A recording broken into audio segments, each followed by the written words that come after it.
Number 1 की position पर थे क्रिप्टोपंक्स। उनकी कामयाबी और कमाई 7वें आसमान पर थी, लेकिन बोर्ड एप ने आते ही उनका सिंहासन हिला दिया और महज 1 साल के अंदर क्रिप्टोपंक्स पर कब्जा जमा लिया। जी हाँ, एनएफटी की दुनिया हैरत में है ये सोचकर कि जिन क्रिप्टोपंक्स की कामयाबी की मिसाल दी जाती थी, भला उस क्रिप्टोपंक ने अपने ही rival Bored Ape Yacht Club के आगे हथियार कैसे डाल दिए। ये तो आप जानते ही होंगे कि बोर्ड एप यॉट क्लब के यूगा लैब्स ने क्रिप्टोपंक्स को अक्वायर कर लिया है, लेकिन ये हुआ कैसे? चलिए सुनाते हैं आपको क्रिप्टोपंक्स की लंका में आग कैसे लगी। दरअसल क्रिप्टोपंक्स रातों रात ये जंग नहीं हारे, बल्कि धीरे धीरे उनके किले में सेंध लगी। 2017 में जब क्रिप्टोपंक्स लॉन्च हुए तब वो सबसे यूनिक और इकलौते थे। देखते देखते क्रिप्टोपंक्स का क्रेज हर किसी के सर चढ़कर बोलने लगा। जे-ज़ी, सेरेना विलियम्स और स्नूप डॉग जैसे सेलिब्रिटीज इसमें बढ़ चढ़कर इन्वेस्ट करने लगे। एक ऐसे दौर में जब हर तरफ क्रिप्टोपंक्स की चर्चा थी, तब बोर्ड एप यॉट क्लब ने एंट्री मारी। अप्रैल 2021 में लॉन्च हुए बोर्ड एप ने आते ही अपनी फैन फॉलोइंग बनानी शुरू कर दी। जैसे जैसे बोर्ड एप की कामयाबी बढ़ी, इन्वेस्टर्स और एनएफटी होल्डर्स को क्रिप्टोपंक्स की खामियां चुभने लगी। दरअसल ऐसी बहुत सी चीजें थी जो बोर्ड एप की स्ट्रेंथ थी और क्रिप्टोपंक्स की सबसे बड़ी कमजोरी। जैसे कि बोर्ड एप के एनएफटी ओनर्स को एनएफटी के कॉपीराइट भी मिलते हैं, जिससे वो प्रॉफिट कमा सकते हैं और डेरिवेटिव्स बना सकते हैं, लेकिन क्रिप्टोपंक्स के ओनर्स के पास ये फायदे नहीं थे। लेकिन अब एक्विजिशन के बाद यूगा लैब्स क्रिप्टोपंक्स के एनएफटी ओनर्स को आईपी, कमर्शियल और एक्सक्लूसिव लाइसेंसिंग राइट्स देने का मन बना चुके हैं। क्रिप्टोपंक्स और बोर्ड एप दोनों भले ही एनएफटी अवतार प्लेटफॉर्म है, लेकिन दोनों की अप्रोच बहुत अलग है।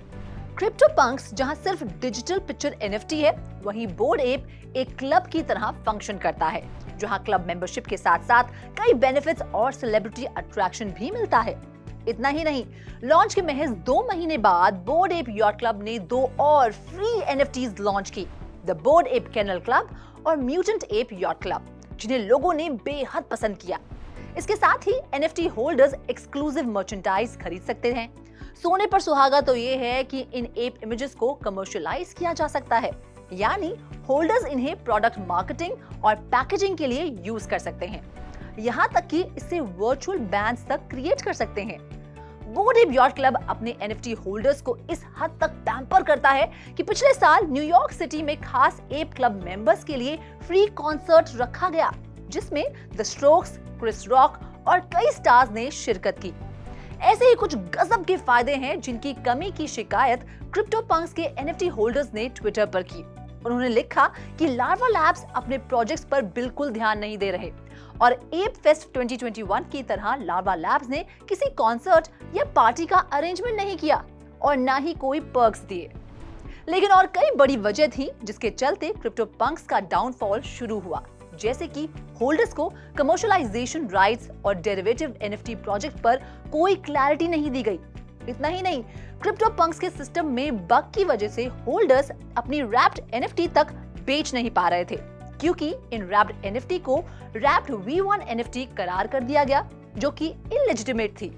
खैर, बाद में लावा लैब्स के क्रिएटर ने अपने इस एक्शन को स्टूपिड कहा और V1 प्रोजेक्ट को ओपनसी मार्केट से हटा लिया गया।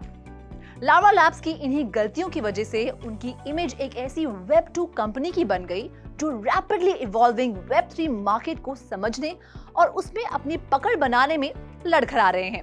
इनफैक्ट एक न्यूज आर्टिकल में लावा लैब्स ने तो ये बात तक कबूली कि वो इस modern day NFT profile picture project को संभालने की कैपेबिलिटी और एम नहीं रखते। इसके लिए जो स्किल सेट और एक्सपर्टीज चाहिए वो उन्हें हासिल नहीं है।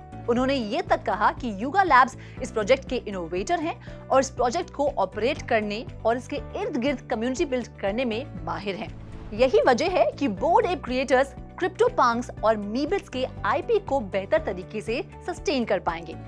ऐसे में कोलैबोरेशन के बाद यूगा लैब्स ने भी ये अनाउंस किया है कि वो एनएफटी होल्डर्स को फुल कमर्शियलाइज राइट्स प्रोवाइड करेंगे, ताकि वो अपने क्रिप्टोपंक्स और मीबिट अवतार्स को प्रोडक्ट्स, सर्विसेज, मार्केटिंग और बाकी इनिशिएटिव्स के लिए यूज कर सके।